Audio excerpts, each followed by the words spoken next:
असत्य को 50 बार सत्य कहने से सत्य नहीं होता, और सत्य को असत्य कहने से वह सत्य असत्य नहीं होता।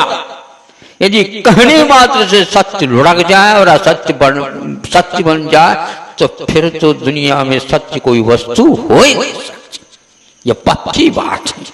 बहुमत के जमाने वालों सुनो, मूक माटी में एक पंक्ति लिखी, अरे सत्य को शुद्ध करने के लिए असत्य की यदि भीड़ तैयार हो जाए और असत्य की पीठ पर यदि मान लो सत्य को बिठा दिया जाए, भगवान से सत्य कहता है, हे प्रभु ये असत्य की पीठ से मेरी रक्षा करिए, मुझे बहुमत के माध्यम से सत्यमय हूं यह सिद्ध करना मेरे लिए इष्ट नहीं है।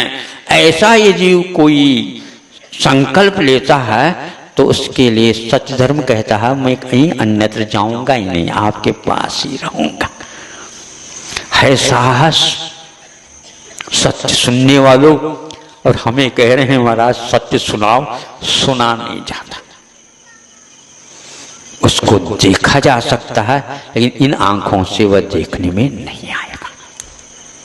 विषय और कषायों के साथ रहने वाले व्यक्ति सत्य की पहचान या सत्य के लिए निर्णय करने के लिए बिठा दिया जाए तो उसका कभी भी निस्तार नहीं हो सकता।